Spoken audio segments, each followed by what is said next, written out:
Hello and welcome to this podcast episode with the team of PXL at the University of Applied Sciences in Belgium.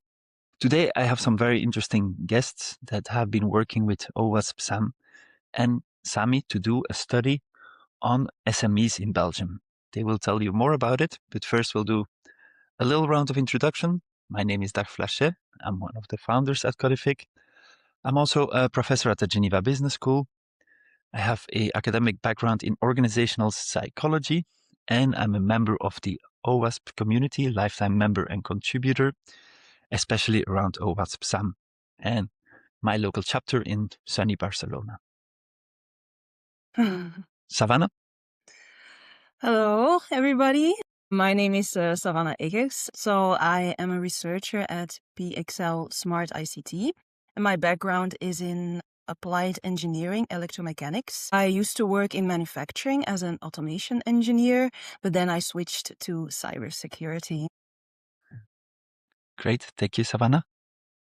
Yeah, so I'm Koen Gielsen. I'm the cybersecurity research coordinator at PXL, University of Applied Sciences and Arts. We're located at the heart of Europe, about 50 kilometers from Brussels in Belgium. My background, I have a master's degree and a PhD in engineering technology, electronics, IT. Voila, that's me. Okay, great. Thank you very much for joining the podcast, and really looking forward to learning about your study. But first, I would like to ask a more personal question as to how did you get into this field and how did you end up making such a study or researching in such a field? Feel free to jump in, anybody who wants.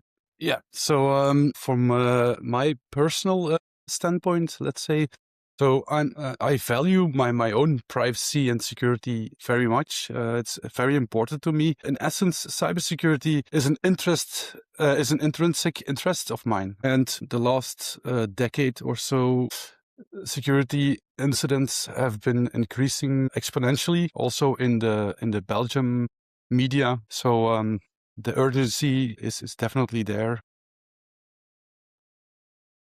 Yeah, for me, so I worked as an automation engineer, which is a very cool job. And I had the opportunity to work in some projects revolving cybersecurity, but more on an operational technology side. So I decided, well, I want to learn more about cybersecurity, and I did an advanced master's at KU Leuven.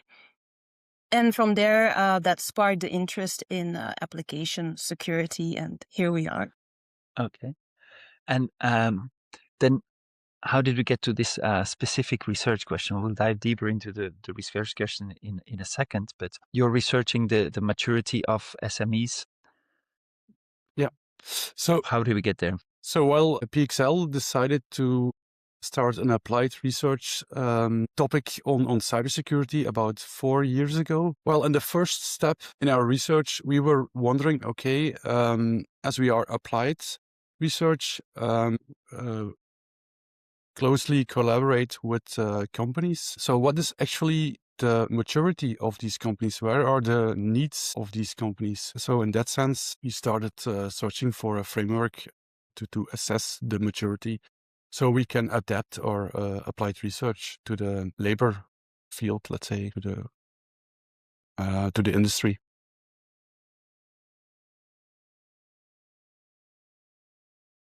And what exactly is the research question, or what exactly did you research? What was the premise? Well, the premise is we wanted to map. The basic question we wanted to answer is, what is the overall cybersecurity maturity of small SMEs within our region? And what are the different successes of these companies in the field of security? And what are the issues they struggle with? And why are they struggling with it? And the motivation, from our side, is if you look at our regional landscape, about 99% of the industry are SMEs who software, and they hold a market share about between 50 and 60%. So actually, there's a lot of software being developed by these SMEs, which end up in products we use daily or companies use daily. So how secure are these products? One of the motivations also to have a look into this more thoroughly. Okay, I hear you say the S of SME, so especially the small. How do you define small? What is small? Is it like self-employed individuals? Is it like European SME or American SME? And I know there's a bit of in the audience maybe different perception on what is a small company and what is a large company. So the Belgium, or actually the regional field of SMEs, the definition is like less than 250 employees. But we really focus on small SMEs with about less than 20 employees, including management, HR, because bigger companies, you will not, find in this field. And then in this study, you used OWASP SAMM. Why OWASP SAMM? How did you get there? Well, actually, we met Aram at SecAppDev in Leuven, which is a large conference on application security, which brings professionals from all over the world to speak about their respective fields. And Aram had a very convincing talk, let's say, about the OWASP SAMM project. Yes, and that we, is Aram Hovsepian, the CEO of Codifaker. Yeah. Yeah. And we were looking for a professional framework to implement this. And OWASP is the gold standard, right? It's recognized all over the world, so it has a lot of credibility also within the companies. Okay, great. Savannah, how was the process? Did you have interviews, or how do you collect the data? So within our network of companies that we know, suggested like, there's this framework, OWASP SAMM, that you can use to determine your cybersecurity maturity, because a lot of the companies come to us with specific problems, and there's this legislation that's coming up. How can we prepare for it? But SAMM is a really good way to just have a great idea like where things need more attention, because cybersecurity is a huge field. There's a lot of things that you can do to improve cybersecurity, but you can't do everything.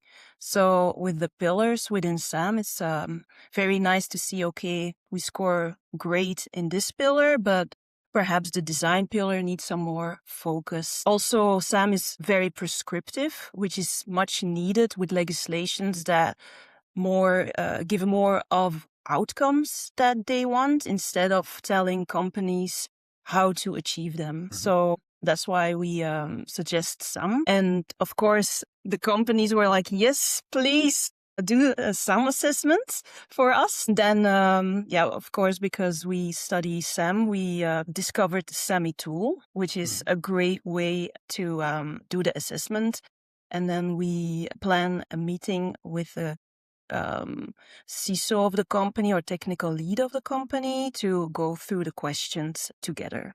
Okay, so you went through the questions together, and you basically filled out the answer based on the conversation or the interview with exactly the CISO or whoever at that scale is responsible for application security or security in general. Precisely. Yeah. Okay. How was the reaction of the stakeholders? When we get a report, then they are very pleased to have more knowledge of where they stand.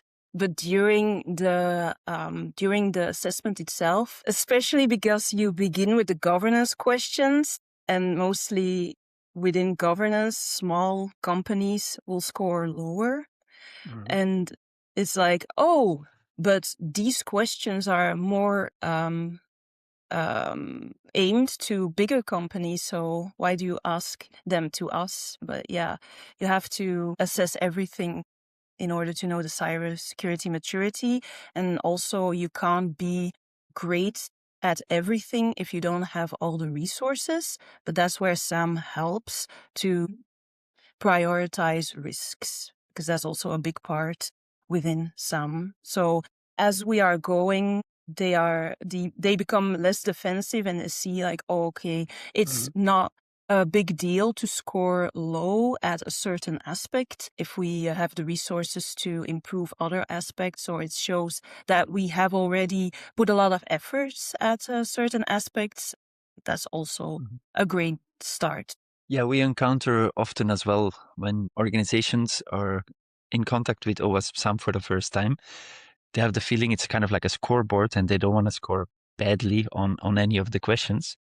But of course, if you're a very small organization, you will have less mature governance structures, and also you don't really need them at that scale. But it's sometimes hard to, because of the structure of the model, it's sometimes hard to communicate that because they feel like I don't want to have bad scores here, you know?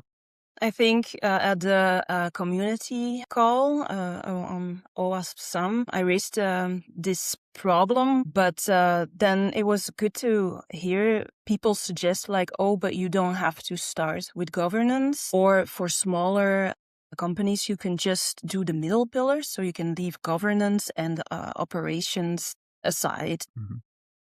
Yes, governance in middle large organization or larger organizations, often the governance and the operations are also managed by different levels in the organizations, and then the team is just responsible for the design, implementation, and validation stages. So it does make sense to kind of do a two-pronged approach, I imagine. And it's also, if I may add to this, it's also, before we start, we always frame the OWASP SAMM assessment as it assesses. The score is basically of less importance. It should not look at this as a grading system, but more look in the different levels. And that's a nice thing about the OWASP SAMM framework. It uses levels, level 1, 2, 3. And the fact that we use this framework, it installs also some professional credibility and actionable business value at the end of the assessment. So the companies really have a big value at the end of the assessment. Did you encounter a lot of challenges with the vocabulary of the framework to make it understandable and relevant in different technological or organizational contexts, or was that relatively straightforward? I think perhaps maybe because we're Dutch speaking, certain concepts like risk appetite, risk profiles are some things that we have to explain a bit further, because we don't have a equivalent in Dutch for like risk appetite. It's not like, goesting voor risico. You can't say that. I think maybe English speakers, if they hear risk appetite and they haven't heard of it before, it's easier for them to associate like, oh yeah, what will it mean? So these kind of things, I don't know if that's maybe just because of the language barrier more than that they don't have the technical knowledge or governance knowledge. Within Secure Build, I believe, we did have some questions about hardening. There's like at a certain level, you have to harden the build pipeline, and the company there didn't know what that means specifically. But they also scored a bit lower on that. So it's also a good reflection on what the maturity is, of course, because the maturity is lower there. They don't know what it is. And you guys were there, of course, to interpret and to provide context. So I imagine that makes it much easier to find their way around and less intimidating if they're a little bit overwhelmed by a question. Yes, definitely. Yeah, and we always try to do this also in person. So sometimes it involves some travel. We find that if you're physically in the room and you go through the assessment, it installs a lot more bonding with the companies, and it's more a collective approach. Yeah. And because we offer it to do the assessment with them, they are more inclined to do that, because you can tell them like, oh, there is OWASP SAMM and there's this SEMI tool. You could do that by yourself, but of course they think like, oh, that's a great idea. But then other priorities become more important, and So then somewhere they on a to-do list, somewhere far Yes, away. definitely. And then it never, they never get to it. We've seen some organizations where often larger, more compliance-oriented organization where they like to implement SAMM very much top-down, and they say, okay, we're going to audit our teams with SAMM, which has sometimes the challenge that teams can become a little bit, well, they take it as an audit and they become a little bit defensive, and they start producing documents just to score points, but they're kind of disconnected from the real world realities a little bit. And then there's the other approach that is very much which I sense you guys are more on that level, the coaching approach, no? It's not about scoring, it's not about validating, but it's about identifying the gaps and trying to work towards an improvement there. Do you have any tips on how to maybe foster the atmosphere of coaching and get people out of their defensive mode of, I don't want to be told I didn't do my homework, and get into a constructive level? And follow-up question, did you ever have people underscoring themselves? I think for the first part, cybersecurity is a rapidly evolving landscape. So even if you know everything as a person, you can't keep up to speed with all the developments. So if you frame it like that, nobody can feel offense or take offense on that, because, well, it will be superhuman to know everything that's going on at every moment in time. So that's one approach of telling them. The second part, I forgot what you asked. Well, the context of that question, we kind of initially assumed when we were doing assessments that everybody's always trying to paint a nicer picture than what is. But actually, we saw the opposite happen in some cases, especially when it relates to budgets and things being made available. If I'm the head of my unit, it may be better for me to underscore so that I get more resources to get to the next level, rather than to say everything's fine and then management's not going to give me any more resources. So to go into this in detail, the thing is with our SMEs, which are fewer than 20 full-time equivalents, for the most part, the people we interview, they wear the different hats. So they're the ones that manage the budget. Yeah, and there's always, I think there's a lot of media coverage the past, let's say 5 to 10 years about cybersecurity risks, at least in Flanders.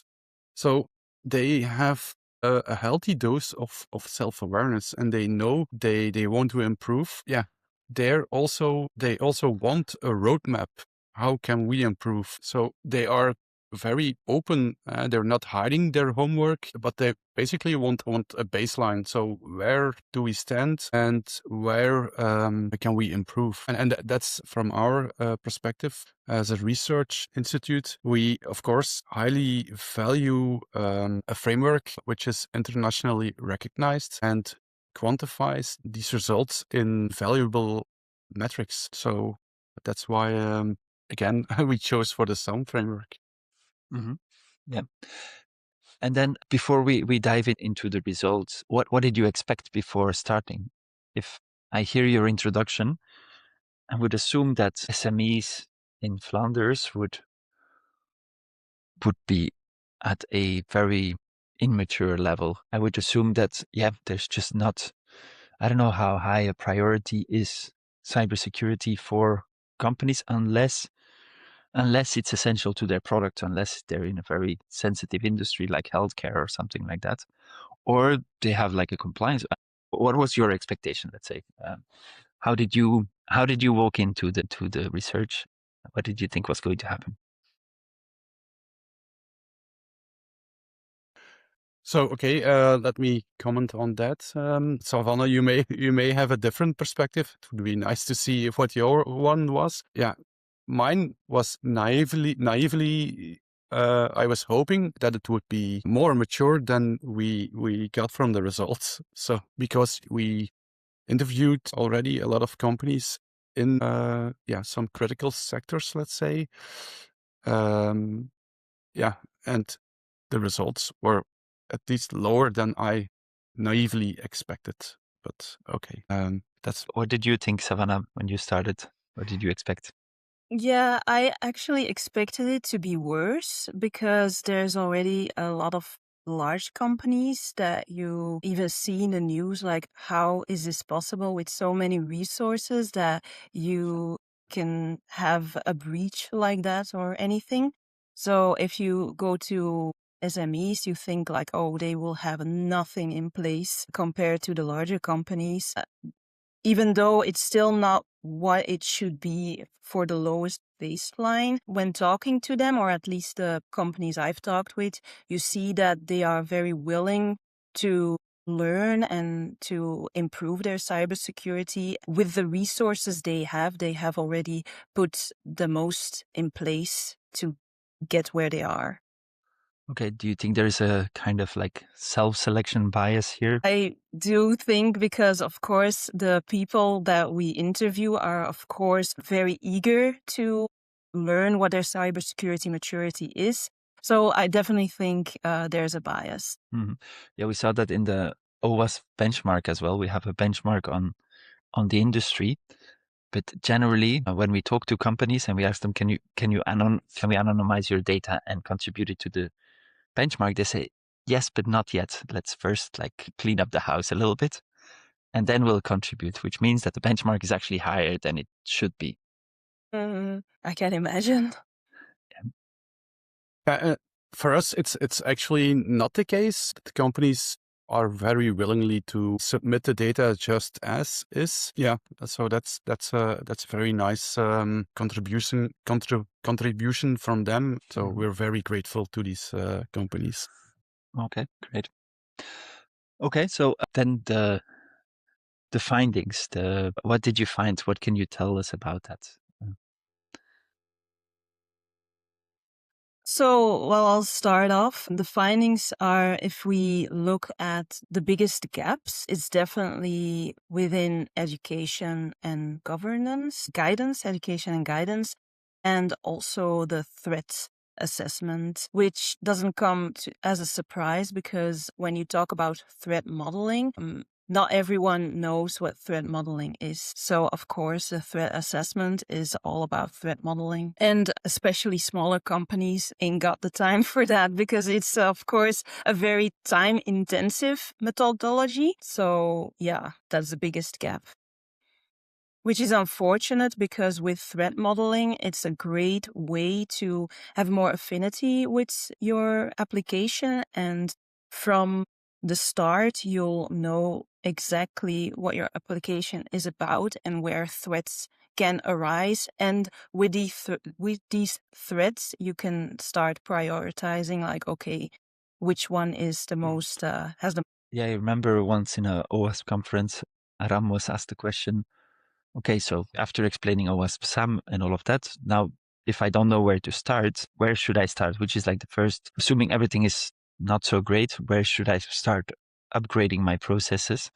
And one of his answers was threat modeling, because if you threat model, it kind of implies you're going to start looking at other processes along the SAMM model as well. And it can be a good foundation and starting point to mature the whole cycle. And it also forces you left in the development cycle, which Yes, definitely. Yeah, and what we are hoping to achieve with aggregating these results is to make these companies aware that they also have to invest in education and guidance of their developers. because if they are unaware and not familiar with these principles and techniques and methodologies, it will be very difficult to implement these. I personally really get it, get the problem where it's coming from. These companies are also quite young, 5 to 10 years, and they start off as a startup with a product or a product ID, and it grows organically. And of course, once the ID and the product gets traction, of course, they don't scrap everything and start from zero. So if they had forgotten the shift left in their first approach or in their initial steps when developing their proof of concept, that's in my opinion or in my view, one of the issues there. Well, if you don't have any customers and nobody's using your application, the risk profile is not that bad, right? No, indeed. But then, once you do get traction, there's all these other operational things that come to mind and features that need to be developed. And then to go back and change the processes and even further change the culture of learning and reviewing and slowing down a little bit, which not a nice word to hear, but maybe needed at some point. It may be hard to implement, no? Yeah, true. And in my opinion, or in my view, because of the European legislation and regulation system that is now, materializing, they are more or less forced to. You're referring to the Cyber Resilience Act, or the Cyber Resilience Act, the AI Act, and they are forced to think about, okay, what are the risks, and it's also some kind of compliance pressure that these companies feel. Oh no, we need to comply, otherwise our product will be cannot be launched into market, or we supply pieces of software as part of a whole, as part of a bigger whole, and our the company which subcontracted us demands some compliance. They have to go and shift left. That's, I think, one of the main motivations for these companies, aside from their own awareness and their willingness to increase their maturity. Speaking of which, in the new regulations, there's also a requirement of having good SBOMs or having good inventory of what is inside of your application or your system, which cascades down to suppliers, as you mentioned. So you would have to tell your client what's in your recipe. How ready do you think companies are for that? Did you see a lot of SBOMs? Did they have SCA tools in place or something like that? Sadly, the answer is no. Sometimes we have to explain SBOM, and sometimes we see things like, or we encounter things like, so you have a pillar in the SAMM about secure build, secure deployment, and they are more or less surprised that, okay, our deployment processes also can also have vulnerabilities. Okay, SBOM is something different, of course, but we see this in other areas, that they don't look at every part in their process as having some kind of vulnerability. Okay. Now, imagine I'm one of these SMEs. Actually, I am. Codific is a startup and is based in Flanders, so we're actually within your scope, but we're a bit atypical. But assuming I'm a more typical startup in the region, and yes, I came out with the average score that you mentioned. You showed me a whole list of things I'm not doing. I'm a little bit overwhelmed. I'm a little bit scared. What are your first advices? Or let's say, considering my limited resources, where should I start? And what is there any like low hanging fruit? Is there any easy wins kind of thing that can get me going?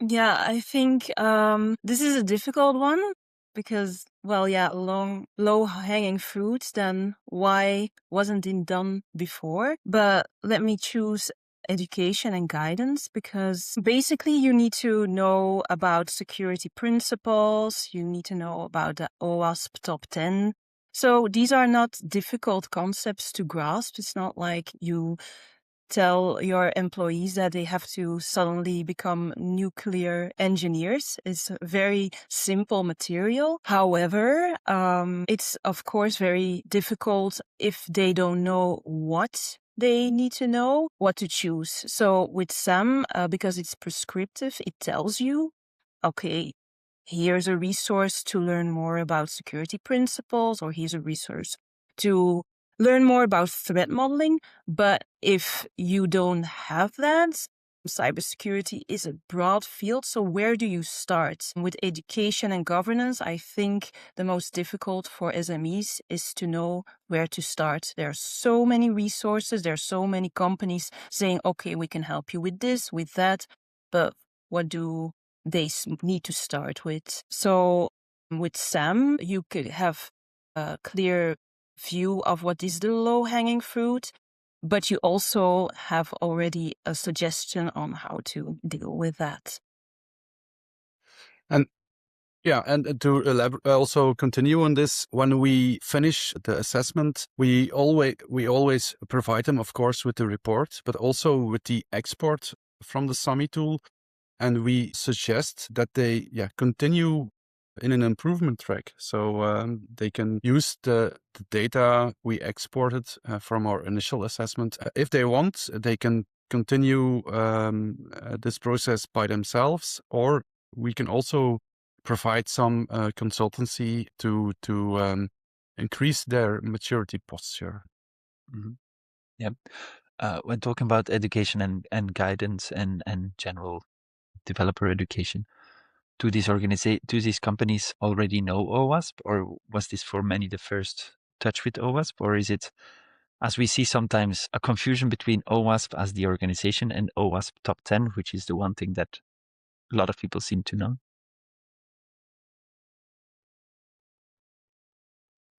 Well, it's actually quite interesting. Most SMEs have never heard of OWASP. Yeah, I mean, they're so first thing in their field, I guess, is to learn about different frameworks, keeping up with the new developments in the technological part, like the new cloud platforms that are coming out. Which frameworks do I use to develop my product? Which language?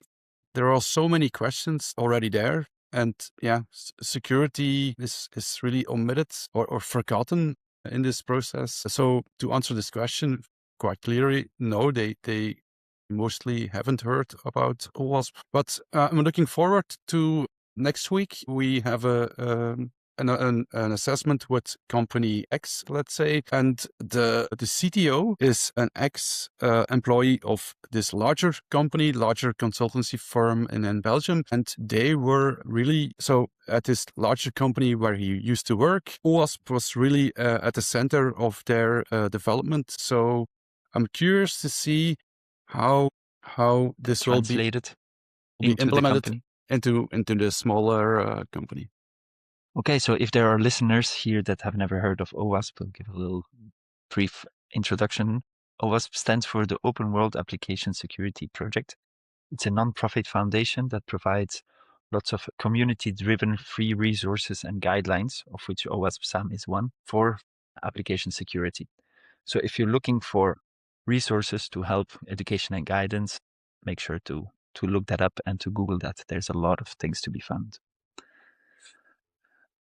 What's your key takeaway from the research? If you have to explain it to a 6-year-old in 30 seconds, how would you explain it? I would explain, like I'm envisioning my son at the moment. So basically, at the premise, we noticed, okay, the cybersecurity posture of SMEs in general is a blind spot, also in scientific literature, let's say.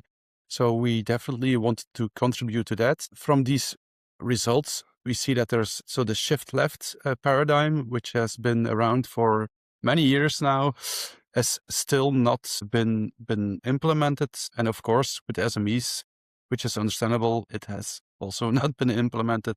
Well, actually, the time is now. I think these SMEs can make a real big difference. There are a lot of business opportunities if they start with increasing their cybersecurity posture. So don't think it's all bad.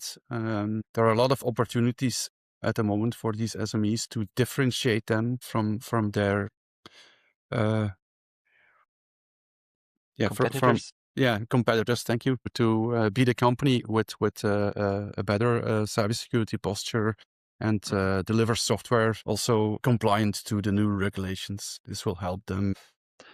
And if you have your house on order, then if you need to demonstrate something, it's going to be quicker and less costly than if not everything is well structured, like in OWASP SAMM, and you don't have all the documentation at hand, then it's going to end up costing you more time and effort to comply with all the regulations and to demonstrate everything whenever requested by authorities or by customers. Yeah, indeed. And also a very nice feature of the SAMI tool in that sense, which companies really like actually, is that the tool also provides mapping to a lot of different, basically all different compliance frameworks. So they really also know where they stand within that scope. So that's also highly valued. Yes. So for context, you were using the Codific SAMI tool, which is the tool provided by Codific, which exists in an open source version, free version, and commercial version. And yes, so how was the experience with using that? Why did you decide to use that and not just use Excel sheets? Yeah, I just wanted to say, because I'm an Excel girly, when I first learned about SAM, I was like, ooh, I'm going to make an Excel tab for governance and an Excel tab for design, and it's going to have beautiful colors, and I'm going to make an overcomplicated Excel that only I can use unless I make a 20-page manual. But then we got to know SAMI, and it's so easy to use. But the most valuable thing is, of course, the mappings as well, but the report that comes out of it, that you already have a list of suggestions like, okay, you have this score. If you want to get to level 1, you can do this and that. If you want to get to level 2, you can apply this. So that has been a godsend tool for doing these assessments, definitely. Okay. Taking a step back, maybe as a rounding off question, the regulatory context is evolving quite quickly. The European Union specifically is quite ambitious as to the demands from companies, which I hear some people in the hallways complain like, okay, but for small companies, this is quite demanding. At the same time, you guys did a deep dive and you found that they're quite far off the ideal spot of where we should be. Is there no hope? Should we all throw our hands up and give up? Is the gap getting just bigger and bigger? And are we ever going to get out of this? Or? No, I can understand that you have like, oh, there's no hope with all these legislations. And for this legislation, you have to do that. For the other one, you have to do that. And I'm thinking in Dutch now, you can't see the trees through the forest anymore, or the other way around. I don't know, but you know what, you get what I want to say. But with SAM, it's very easy to pinpoint what you need to do. Also, with a lot of legislation, the baseline is you have to prove that you are applying security to your applications. It's all about audits. It's all about documentation and methodologies. And SAM is ideal to get you started into creating these methodologies, these, how do you call it? Can't find a word. Not automation, but... Iterate? No. Yeah, it escapes me right now. Do you mean that we can break it down into manageable steps with clear visibility and you can take them one step at a time, or which direction were you thinking? No, that you have a complete overview and a recipe book for what to do for like a roadmap. Yeah, exactly. A roadmap. that you have that in place to show that you're compliant. And with SAMM, it already ticks a lot of boxes for the Cybersecurity Resilience Act. Also, if you are aiming to get ISO K, if you, well, the whole risk profiles and risk management within SAMM also can be translated to ISO. So there's a lot of hope thanks to frameworks like SAMM that make it more manageable. Yeah, indeed. And also the nice thing is about SAMM, it looks at the business as a whole. And it's not about pointing the finger to that one developer that didn't sanitize its text box. It just looks an overall, gives you an overall view. And at the very least, it creates awareness in all layers of these companies, from the CTO or the CEO to the developer and the tester, on what are the next steps we can take within our respective fields. Yes, and I would like to add to that to maybe answer my own question a little bit. I have to remember that the objective for ourselves is never to be at level 3.